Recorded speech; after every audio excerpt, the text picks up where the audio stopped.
আসসালামু আলাইকুম। আজকের ভিডিওতে অষ্টম শ্রেণীর গণিত বইয়ের তথ্য ও উপাত্ত অধ্যায়ের অনুশীলনী 11 থেকে 12 নম্বর অঙ্কের সমাধান করব। তো এখানে বলা আছে নিচে 40 জন গৃহিণীর সাপ্তাহিক সঞ্চয় টাকায় নিচে দেওয়া হলো। তো নিচে যেগুলা উপাত্ত দেওয়া আছে সেই উপাত্তগুলো 40 জন গৃহিণীর সাপ্তাহিক সঞ্চয়ের পরিমাণ। তো এখান থেকে আমাদের যে কাজটা করতে হবে সেটা হচ্ছে সাপ্তাহিক জমানোর গড়, মধ্যক ও প্রচুরক নির্ণয় করো। তো প্রথমত আমরা সাপ্তাহিক জমানোর গড়ের পরিমাণটা নির্ণয় করব। তো সাপ্তাহিক জমানোর গড় সমান আমরা জানি কি প্রদত্ত উপাত্তগুলোর যোগফল ভাগ গণসংখ্যা বা গৃহিণীর সংখ্যা। তো এই সব উপাত্তগুলো আমরা যদি যোগ করি এবং সেই যোগফলকে গৃহিণীর সংখ্যা দ্বারা ভাগ করি অর্থাৎ 40 দ্বারা ভাগ করি, তাহলে আমরা সাপ্তাহিক জমানোর গড় পাব। তো দেখো এখানে যে উপাত্তগুলো দেওয়া আছে সাপ্তাহিক সঞ্চয়ের, সেই উপাত্তগুলো আমরা এখানে যোগ আকারে তুলে নিয়েছি। যেখানে 155, 173, 155, 173, এরপর 166, 143, 166, 143, এইভাবে আমরা 157 এবং 167 পর্যন্ত সব উপাত্তগুলো যোগ আকারে লিখেছি। এখন আমাদের যে কাজটা করতে হবে সেটা হচ্ছে এই উপাত্তগুলোর যোগফল বের করতে হবে। তো এই যে সব উপাত্তগুলো অর্থাৎ 40টা উপাত্ত তুমি যদি যোগ করো তাহলে আমরা পাবো হচ্ছে 6017 পাবো। এই 6017কে এখন ভাগ করতে হবে কি দ্বারা?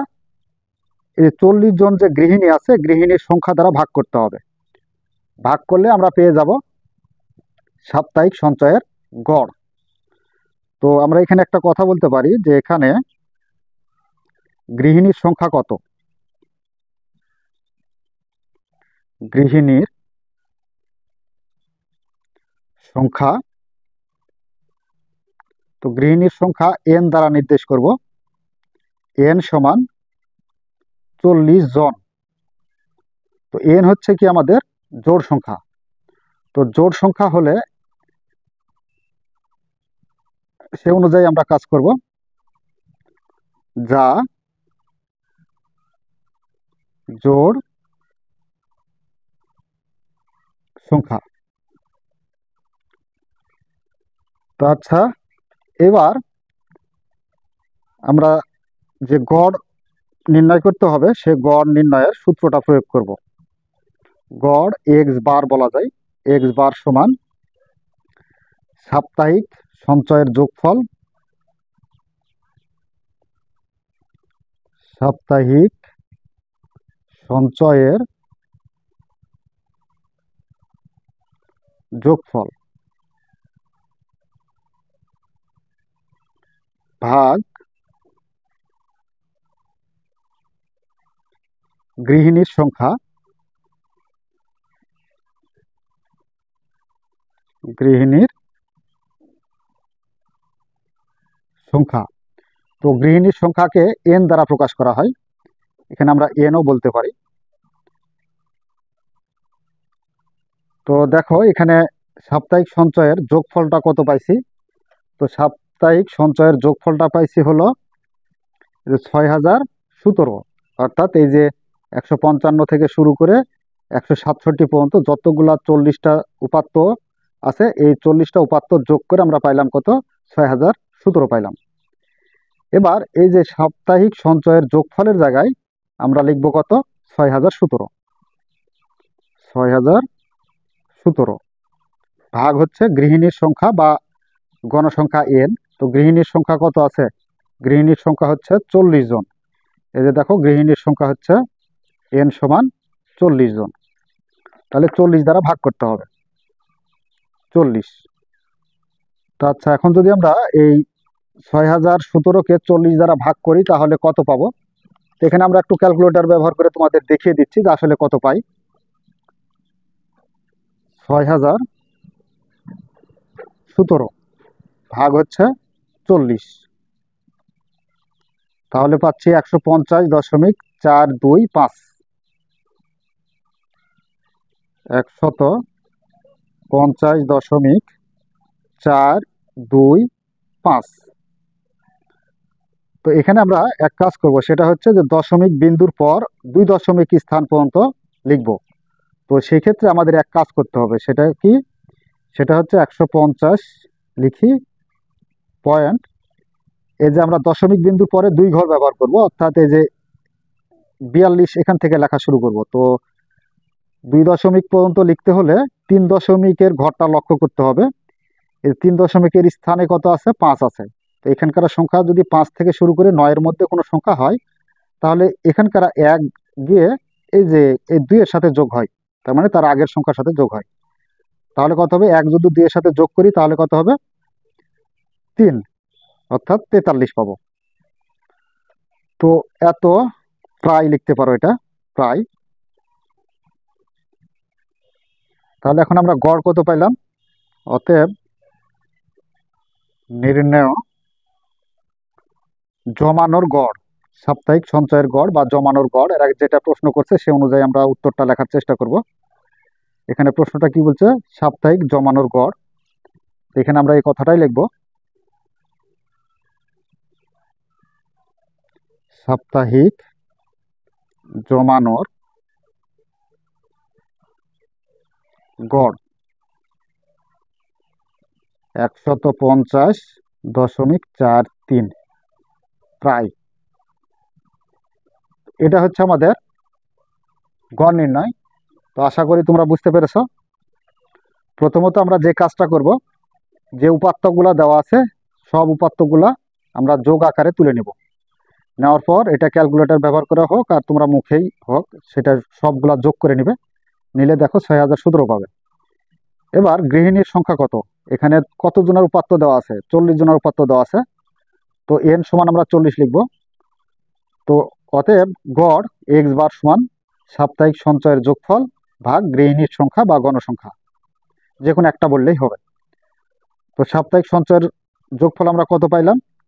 এই যে এটা পাইছি 6017। তো এখানে সাপ্তাহিক সঞ্চয়ের যোগফলের জায়গায় 6017 দিলাম। এরপর গৃহিণীর সংখ্যা বা গণসংখ্যা, তো গৃহিণীর সংখ্যা হচ্ছে 40 জন। তো 40 দ্বারা আমরা ভাগ করব, ভাগ করলে পাবো কত? 150.425। তো এটা যেহেতু আমরা দশমিক বিন্দুর পর 2 ঘর পর্যন্ত লিখছি, সেহেতু এখানকার আমাদের 3 নাম্বার ঘরটা লক্ষ্য করতে হবে। এই ঘরে দেখব যদি 5 থেকে 9 এর মধ্যে কোনো সংখ্যা হয়, তাহলে এখান থেকে 1 এসে এই 2 এর সাথে যোগ করতে হয়। তো এখানে 5 আছে, তো এখানকার 1 এসে 2 এর সাথে যোগ করে 3 হয়েছে। তো 150.43 প্রায়। তো এটাই হচ্ছে আমাদের সাপ্তাহিক সঞ্চয় জমানোর গড়। আশা করি তোমরা বুঝতে পেরেছো। তো চলো এবার পরবর্তী নাম্বার, পরবর্তীতে মধ্যক নির্ণয় করব।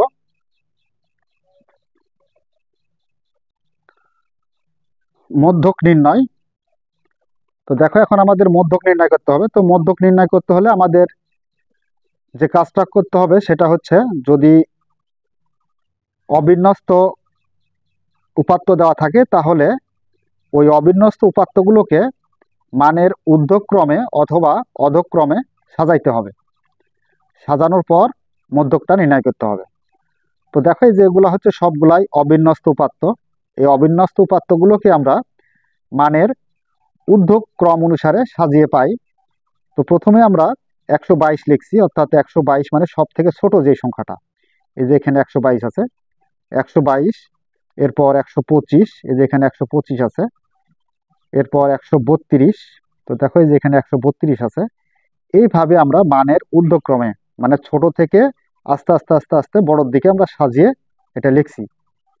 লিখার পর এখন আমাদের মধ্যকটা নির্ণয় করতে হবে। তো আমরা মধ্যকের সূত্র কি জানি? আমরা মধ্যকের সূত্র জানি যে মধ্যক সমান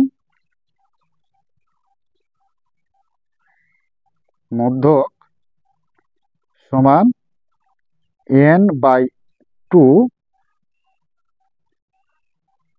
তম ও n/2 প্লাস 1 এততম ভাগ 2 পদের মানের যোগফল। তার মানে এখানে একটা বিষয় লক্ষ্য রাখতে হবে, সেটা হচ্ছে এই যে এখানে কত জনার উপাত্ত দেওয়া আছে, 40 জনার উপাত্ত দেওয়া আছে। তো এখানে দেখো আমরা এই কথাটা বলতে পারি যে এখানে n সমান 40, যা জোড় সংখ্যা। তো এই যে এখানে n সমান যেটা 40 পেলাম, এটা যদি জোড় হয় তো সেই ক্ষেত্রে n/2 তম ও n/2 প্লাস 1 তম পদের মানের যোগফল ভাগ 2, এই সূত্রটা প্রয়োগ করতে হবে। আর এটা যদি বিজোড় হয় তাহলে তার সূত্র একটা আলাদা সূত্র আছে, সেটা হলো আলাদা সূত্রটা হচ্ছে n+1/2 এততম পদের মানের যোগফল হবে। তো এখানে যেহেতু n হচ্ছে 40, n সমান, তার মানে এটা জোড়, তো জোড় হলে n/2 তম ও n/2 প্লাস 1 তম পদের মানের যোগফল ভাগ 2। তো এটা হচ্ছে আমাদের মধ্যকের সূত্র যদি গণসংখ্যাটা জোড় হয়। তো এখন n এর মান কত? n এর মান হচ্ছে 40, এখানে 40/2 তম ও n এর মান কত? 40/2 প্লাস 1 এততম পদের মানের যোগফল ভাগ হচ্ছে কত? 2। তাহলে এখানে 40কে 2 দ্বারা ভাগ করলে কত পাবো? 20তম ও 40কে 2 দ্বারা ভাগ করলে 20 প্লাস 1 এততম ভাগ হচ্ছে কত? 2 পদের মানের যোগফল। তাহলে এখানে 20তম ও 20 আর 1 যোগ করলে কত হয়? 21তম ভাগ হচ্ছে 2 পদের মানের যোগফল। তো আচ্ছা, এখন দেখো 20তম পদ কত হবে। তো এই যে আমরা এই যে মানের ঊর্ধ্বক্রমে যে সাজাইলাম, সাজিয়ে এখন আমরা দেখব যে এখানে কত বলা হয়েছে? 20তম পদ। তো 20তম পদ কত দেখো, গণ এখান থেকে যে 1 2 3 4 5 6 7 8 9 10 11 12 13 14 15 16 17 18 19 20। তাহলে 20তম পদ কোনটা? যেটা এই পদের মান। তার মানে কত হচ্ছে? 20তম পদ হচ্ছে 150 যোগ, এরপরে বলা হয়েছে 21তম পদ, তার মানে এটা 20তম পদ হলে এটা 21তম পদ। 21তম পদ হচ্ছে 150, এটা যোগ করে তাকে 2 দ্বারা ভাগ করা লাগবে। 2 দ্বারা ভাগ করলে আমরা এততম পদের মানের যোগফল পাবো। তো এবার 150 আর 150 যোগ করলে আমরা কত পাবো? 300 পাবো। 300 ভাগ 2 এততম পদের মানের যোগফল। তাহলে সমান 300কে 2 দ্বারা ভাগ করলে কত হয়? 150 এততম পদের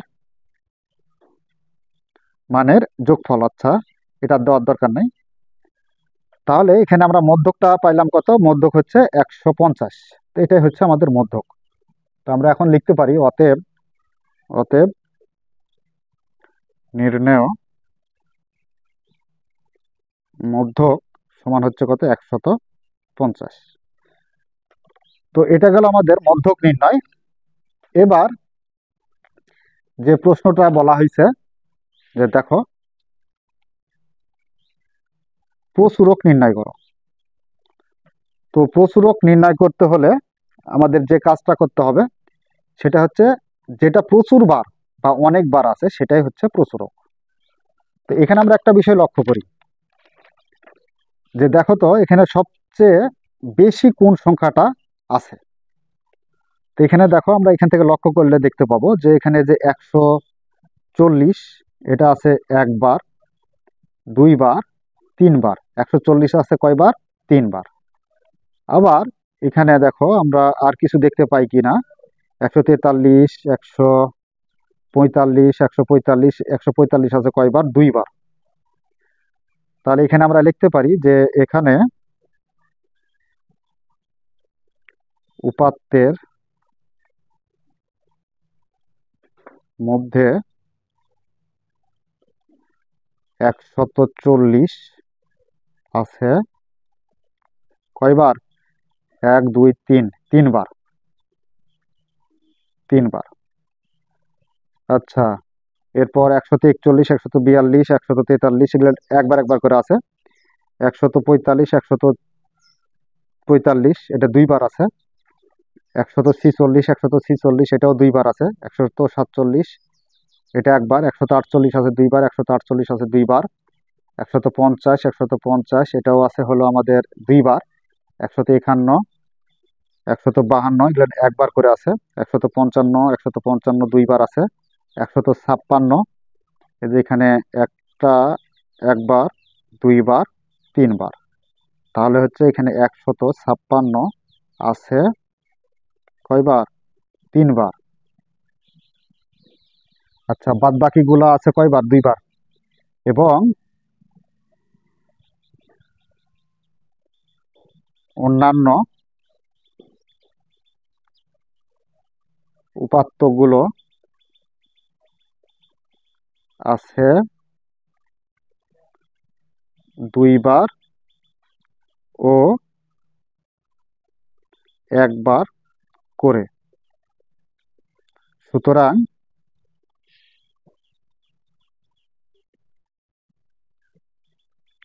প্রচুরক